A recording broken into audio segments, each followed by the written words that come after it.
how to date someone who is avoidant and how to get back with someone who's avoidant.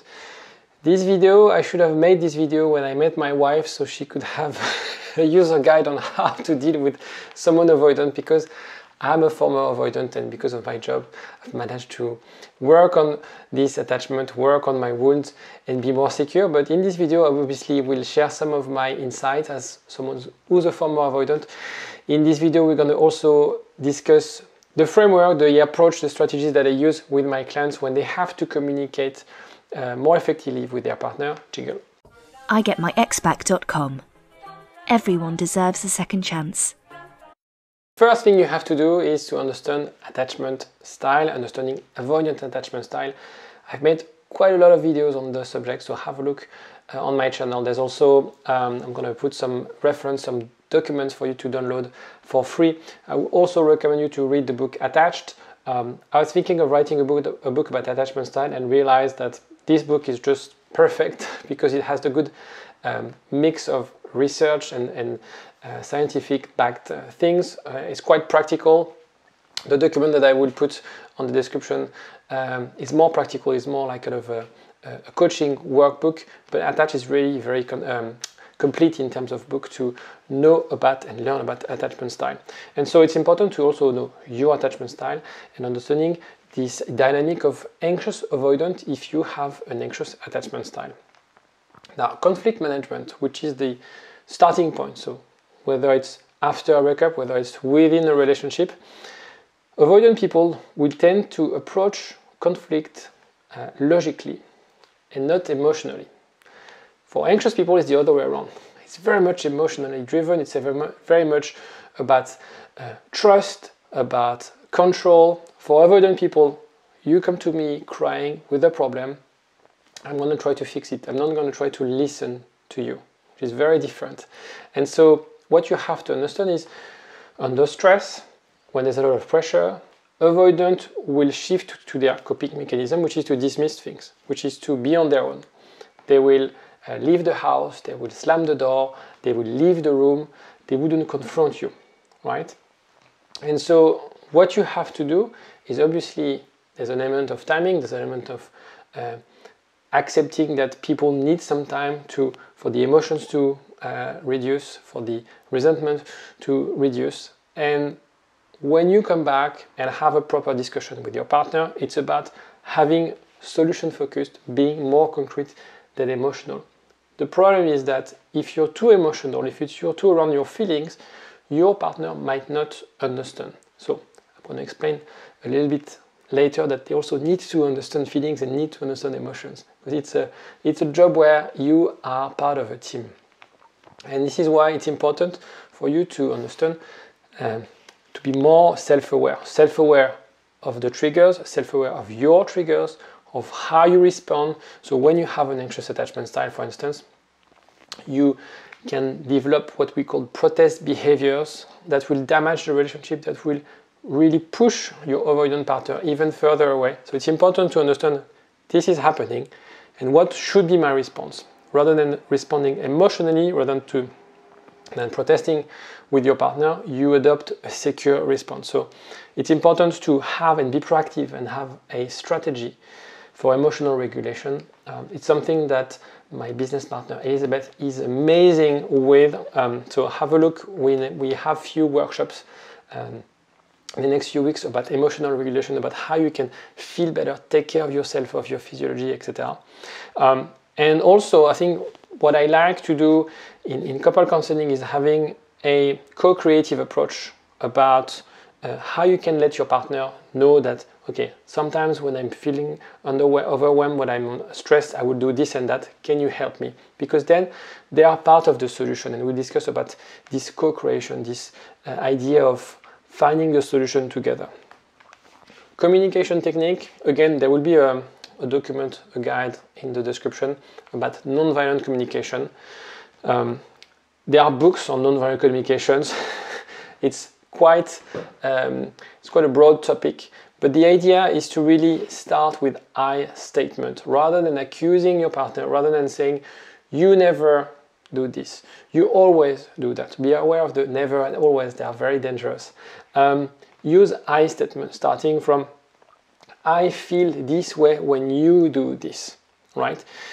If your partner, the reason it works is that the assumption is if you're saying this to someone who cares, to someone who has feelings for you, even though he might not understand why you feel this way, he would really listen because he doesn't want you to suffer. He doesn't want you to feel lonely. He doesn't want you to feel disrespected. He doesn't want you to feel all those nasty emotions that you might feel when you have a disagreement with them. And so when you start by, I feel this way when you, this is extremely powerful because you don't shift, you shift the thing on blaming you to help me. And that's very different, and that changed the whole dynamic. Nobody does it, but it's super efficient, so use it as soon as possible. Also about how you can get your partner on board. And so what I found is that people are not necessarily good at asking open-ended questions. And so you might find yourself asking a question to your partner, and because they don't necessarily know. So for instance, if you ask them like, how do you feel about something? What were you thinking about that? Because it's harder for an avoidant person to come up with those ideas, with those thoughts, it will take a bit of time. And when you are dealing with someone like that, and you, for instance, are more in tune with your emotions, with your feelings, that's something easy, and you're frustrated, and what will happen is you might following up with another question. So you don't leave any silence, and you will end up with another set of questions, a multiple answer question. And then they will pick one. And then you fail to really understand their point of view. Understand that for them it's really hard to open up. It's really difficult because A, they're not used to it. B, they have to overcome this idea of like, if I open up, if I'm being vulnerable, I will be weak, and I don't want to be weak. And C, they have no clue. They haven't been told, because maybe when their relationship with their parents were very shallow. So it's important to foster this collaborative problem solving. And I think if you approach it this way, as like, let's solve this puzzle together, that's way more engaging than having discussions about you and I, and we're gonna fight because I feel this way and you feel this way and you don't see it. It's really about like, let's, obviously, those discussions need to be proactive, and I will discuss later on. Another element about dating someone who's avoidant is to understand the need for space, the need for autonomy. So again, that's why it's very important to know about attachment style and attachment theory, is for you to understand how you can find your place, how you can create a dynamic that would nurture the autonomy, that will also nurture your need for dependency. And it's not a bad word to be dependent on your partner. That's what it is to be in a relationship. But it's finding the right balance that would work for both of you. Now, getting back with someone who's avoidant is basically, if I had to summarize, don't do the same mistakes. So don't do the same mistakes in terms of knowing where's the middle ground. You have your needs, you have your expectations. Perhaps your needs are unrealistic because you're very anxious. So work at being more secure, work at solving your wounds, addressing your issues, and then create that safe space. Create that secure base where your avoidant partner won't feel threatened. If you want to get back with someone, something needs to change. And so the approach needs to change, the communication needs to change, the way you react with them needs to change. And here's what I do with my clients is really navigate this space of both personal transformation, but also communication with your partner. The key questions for reconciliation is, because I think when you ask those questions, not necessarily at the beginning of the process, but when you start having those discussions, it's not necessarily relevant to reconciliation. It could be also if you have a relationship with an avoidant partner, is how you can take a step back. I'm not saying you should act as their therapist, but it's a very interesting discussion to have with someone when you start to discuss about unmet needs in the past relationships, or about their childhood, about the fears, about also, again, how you can co-create strategies to address these fears. Again, you're not saying, you're like this and I'm like this and we're too different, it's not going to work. It's about, let me understand, because I care and you care. Let me understand how you function. Let me understand what it means for you to be an avoidant. Because I've listened to this French guy online, and he was talking about avoidant, and it's very interesting, and I found a lot of things that are, that I would relate to, and I want to understand what your experience of relationship, and I want to understand where it comes from. And when you have a conversation on that, that person won't feel judged. That person won't feel inadequate, because that's also how we can feel sometimes when we date someone who's avoidant. We feel that person like he's heartless, he's so cold, he's a machine, he's a robot. What am I doing with that person? When you have understand the background, the mechanics, the coping strategies, and so on and so forth, you are better able to relate.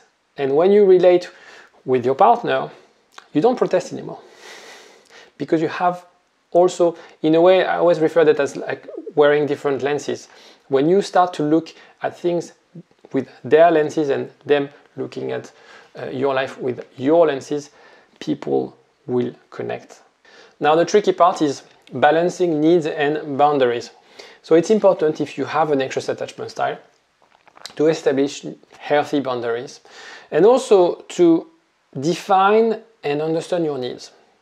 So what is very interesting with people who are not confident, who have an anxious attachment style, they will have unrealistic needs, but in a way they will never confront their partner when those needs are not met. And so being secure is about how you can have realistic needs, but if those needs aren't met, that's a way for you to leave the relationship, to really discuss with your partner, I'm not okay with this, this is my limit.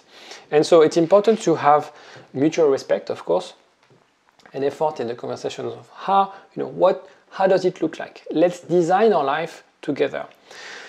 When you have a set of new boundaries, trust me, you will avoid those old patterns. Things will be clear. I think what people like in relationship is not feelings, is structure. And if we compare relationship with businesses, for example, in businesses you have job title, roles, and you know what you're expected to do. And you know what is your role within your team. And you know what is expected of you. In relationship, because we're in love, because we go with the flow, the lack of structure make those boundaries quite blurred. Those expectations unclear to our partner, to us as well. So it's very important, I think, to take a step back and be more strategic, be more pragmatic, and look at the relationship as a team, as a structure that needs a bit of processes and structure. And this is why I think it's important. The mindset for me, and I'm writing a book on this, is how you can be a team. You need to be a team. A team is a bunch of people who have different skill sets. A team is not people who are the same. A team is people who could disagree. And a team is also 1 + 1 is more than 2, right? Because I have my strengths, you have your strength, and we can sort of help each other on the things we're not good at. And so what you have to do is, pick your partner's brain. Try to discuss those things, because I'm sure the qualities of an avoidant can be an asset in your relationship. It's important to, rather than complain about those differences, understand that, well, unless they want to change them, you have to live with those differences, and work towards a common goal. It's very important in a relationship to have projects, to have a set of things that you want to work towards. When you thinking about planning a future with an avoidant, and actually it's for everyone, you have to be proactive. As I said before, what we lack is not feelings, it's structure. So I would advise to schedule future discussions and track progress. Again, the same way you would track progress on the project, dealing with clients. It's very important to have this structure in place, because otherwise, rather than being proactive, you're reactive. And when you're reactive, that's when you fight. That's when you give the worst of yourself. And of course, when you're proactive, like any project, things could derail. Things will not necessarily go according to plan.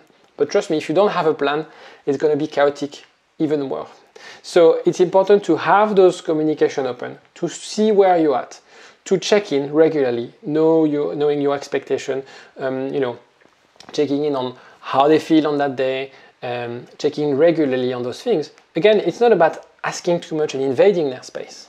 It's just by checking in. It's very different. And address those things that could be unresolved in those sessions. Again, it sounds very much like your project manager, and in a way it should be like this. Let me know in the comment section if you think it's the idea of considering a relationship as a business. I'm testing this idea because I think there's a lot of value in adapting how we perceive a relationship with business, because a lot of my clients, most of my clients are very successful and they have businesses there, but in their relationship they are kind of have a difficult time because relationships are not structured. And I think that's the biggest mistake people make. Conclusion, building healthier relationship, could be a big topic for 40 hours. If I want to summarize in 3 bullet points, obviously consistency is way more important than big gestures. Understanding, and also the communication. But the communication is usually the end product of empathy, of understanding your partner, of understanding their attachment style, their triggers, of understanding your triggers. Now, I highlighted this one because it's very important if you want to get back with someone who's avoidant. Mutual effort is needed. You have to work at being more secure. They have to work at being more secure. They have to work at being able to connect with you emotionally more. Remember, if they're avoidant and they don't overcome this fear of commitment, how can you build a relationship with them? It's not going to work. And that's why a lot of people, I see a lot of comments on my videos telling like, avoidant, they are the worst. Don't date avoidant, you're wasting your time. If that was the case, that would be too easy. Obviously, you can date someone avoidant if this person is willing to accept that they have some sort of unmet needs and micro traumas and how they could overcome those fears. And finally, it's obviously about growth. It's obviously about understanding the other and respecting the other. The growth element is very important because I think nowadays we see personal development as something individual, and a lot of people who divorce, they celebrate the divorce, they sort of enjoy the breakup, thinking that this breakup was my only way to find myself. And I'm a strong believer that you can find yourself, you can develop in the context of a relationship. Of course, you need someone with you, a partner, a teammate to help you on that journey, and also for you to help them on that journey. And therefore, mindset is very important. Any other question, let me know in the comment section, and I will see you next time. Bye-bye.